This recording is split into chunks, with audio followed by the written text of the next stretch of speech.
Hoje nós vamos meditar sobre a presunção da alma e a falsa expectativa.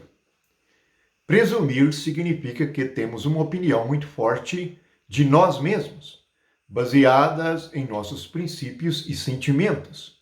Isso gera em nós uma falsa expectativa. É informação falsa. Nós vamos ver primeiramente em 1 Reis, capítulo 19, versículos 13, 14 e 18. A respeito do profeta Elias. Diz assim no versículo 13: Ouvindo-o Elias, envolveu o rosto no seu manto e, saindo, pôs-se à entrada da caverna. Eis que lhe veio uma voz e lhe disse: Que fazes aqui, Elias? Ele respondeu: Tenho sido em extremo zeloso pelo Senhor Deus dos exércitos, porque os filhos de Israel deixaram a tua aliança, derribaram teus altares, mataram os teus profetas à espada, e eu fiquei só. Procuram tirar-me a vida. Disse-lhe o Senhor: Vai, volta ao teu caminho para o deserto de Damasco, e em chegando lá, unge Hazael rei sobre a Síria. Versículo 18. Também conservei em Israel 7.000, todos os joelhos que não se dobraram a Baal, e toda a boca que o não beijou. Observamos que, segundo o seu coração, Elias estava desanimado e escondeu-se numa caverna. Ele estava fugindo de uma situação muito difícil. Ele até mesmo diz ao Senhor que só ele estava sendo zeloso e extremamente zeloso.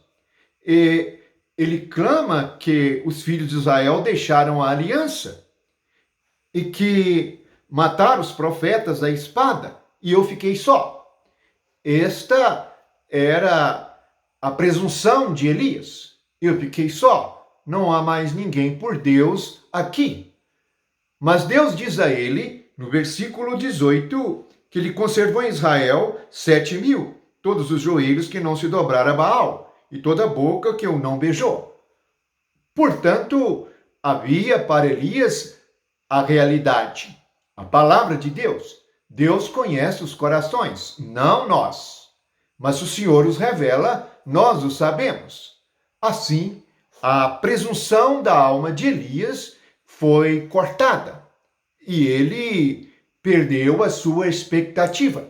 Ele mudou o seu coração, mudou a sua atitude.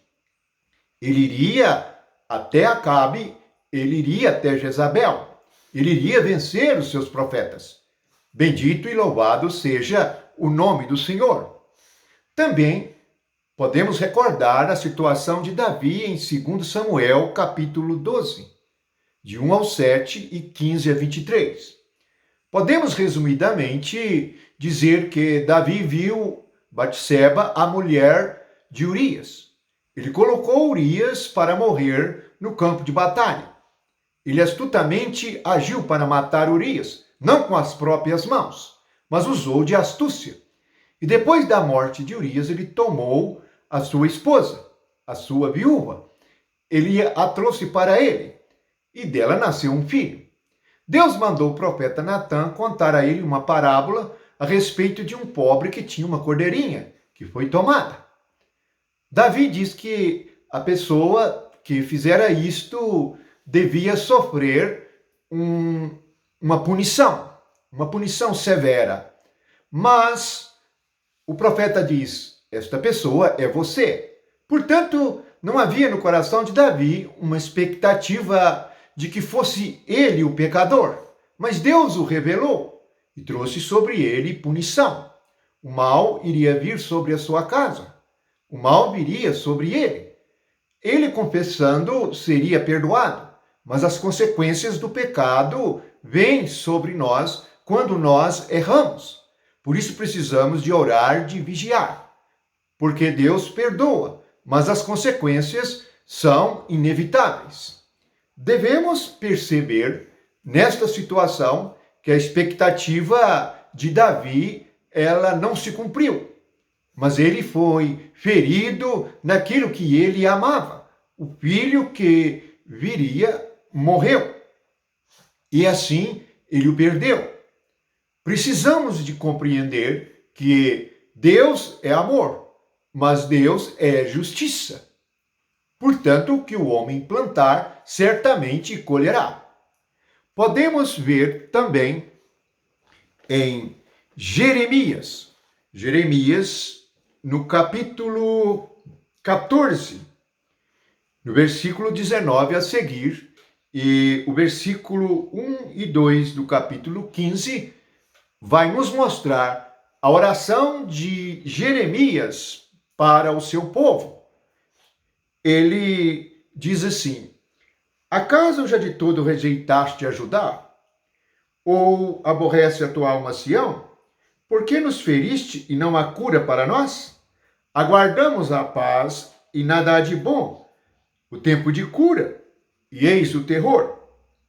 Conhecemos, ó Senhor, a nossa maldade e a iniquidade de nossos pais, porque temos pecado contra ti. Não nos rejeites por amor do teu nome, não cubras do opróbrio o trono da tua glória. Lembra-te, não anules a tua aliança conosco. Acaso haverá entre os ídolos dos gentios algum que faça chover? Ou podem os céus de si mesmo dar chuvas? Não és tu somente o Senhor nosso Deus que nos fazes isto? Portanto, em ti esperamos, pois tu fazes todas estas coisas. Disse, porém, o Senhor: ainda que Moisés e Samuel se pusessem diante de mim, meu coração não se inclinará para este povo. Lança-os diante de mim e saiam.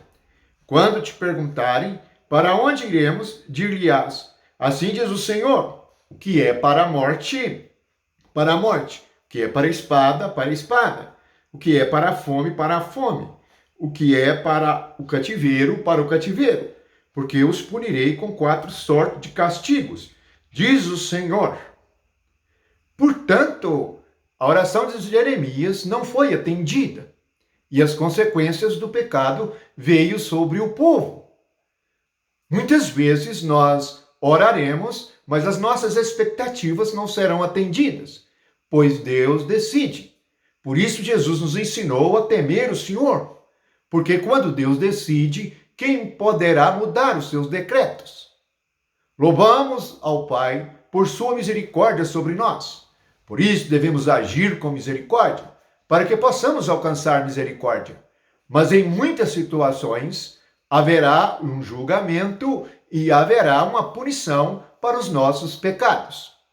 Vamos ver em Mateus 19 a história do jovem rico.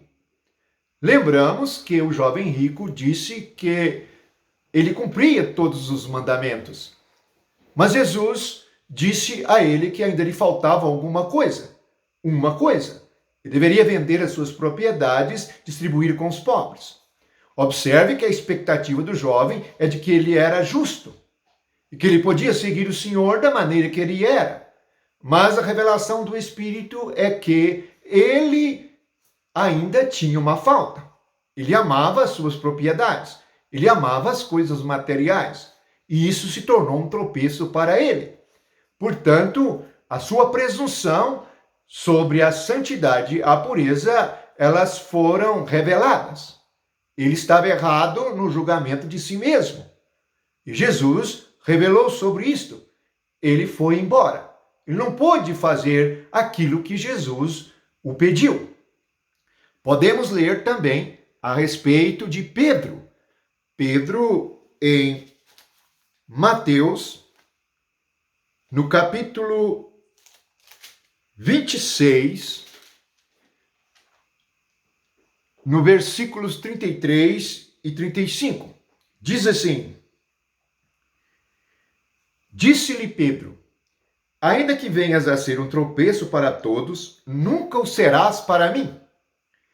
Replicou-lhe Jesus: em verdade te digo que nesta mesma noite, antes que o galo cante, tu me negarás 3 vezes. Disse-lhe Pedro: ainda que me seja necessário morrer contigo, de nenhum modo te negarei. E todos os discípulos disseram o mesmo. Portanto, a expectativa e a presunção de Pedro é que ele iria ser pelo Senhor em todas as situações, até mesmo numa situação que exigisse a sua própria morte.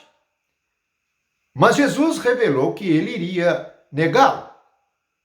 Nós devemos prestar muita atenção naquilo que esperamos por nós mesmos, nas coisas que julgamos segundo nossa própria opinião.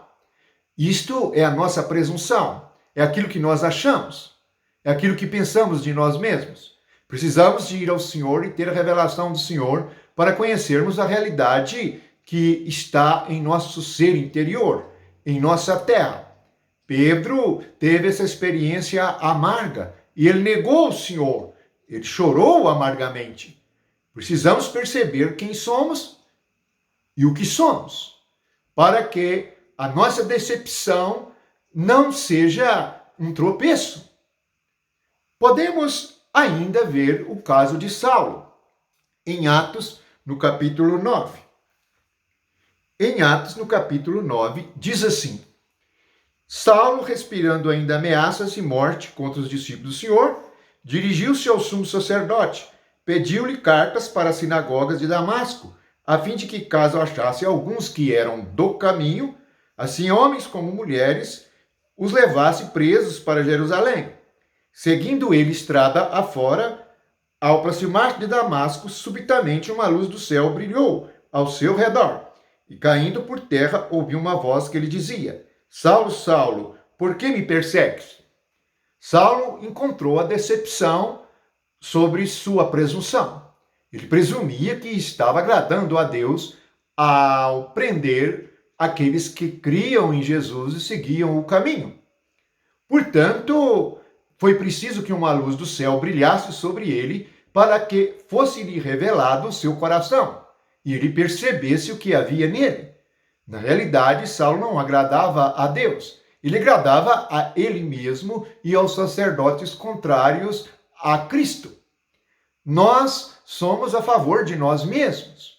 Nós levantamos nossas próprias opiniões e nos justificamos. Isto não vale nada diante do Senhor. Muitos precisam que a luz brilhe sobre eles, no caminho em que estão. Saulo estava no caminho de Damasco. Ali a luz brilhou sobre ele e mudou toda a sua existência. Dali surgiria uma nova criatura que receberia revelações e pregaria o evangelho aos gentios. Mas não pensemos que somente Saulo, que somente Pedro tiveram expectativas falsas, que somente Elias ou Davi. Vamos ver em Apocalipse, no finalzinho das Escrituras, uma passagem que está em Apocalipse 22, e ver que o apóstolo João, seguindo seu coração e seu pensamento, também teve uma atitude errada. No versículo 8 do capítulo 22, diz assim: Eu, João, sou quem ouviu e viu estas coisas, e quando as ouvi e vi, prostei-me ante os pés do anjo que me mostrou estas coisas para adorá-lo. Então ele me disse: Vê, não faças isto. Eu sou conservo teu, dos teus irmãos, os profetas, e dos que guardam as palavras deste livro. Adora a Deus. Portanto, João passou por este momento de fraqueza. Ele estava diante do anjo que havia revelado todo o Apocalipse para ele. E ele, no seu coração, ele presumiu que deveria se curvar diante dele. O que nós faríamos se um anjo nos aparecesse e nos revelasse muitas coisas espirituais? Precisamos de vigiar o nosso coração. Ele diz: adora a Deus. Assim, quantos hoje estão curvados diante de coisas que não são Deus? Diante de pessoas que não são Deus? Diante de pessoas que não são nem mesmo como um anjo que é do céu, que é santo e que serve a Deus? E se curva sobre ele. Precisamos perceber que o nosso coração se inclina ao erro, se inclina à vaidade, se inclina ao engano. E só vencemos tudo isso com fé e a humildade, que é sabermos que de nós mesmos nada sabemos. E que o Senhor, como diz Zacarias, tu o sabes. Que a graça e o amor de Jesus Cristo esteja com todos. E que nós aprendamos com todos os servos de Deus que foram revelados na sua presunção, se arrependeram, que mudaram seu coração, assim como Saulo, assim como João. Adora a Deus, não a si mesmo. Amém.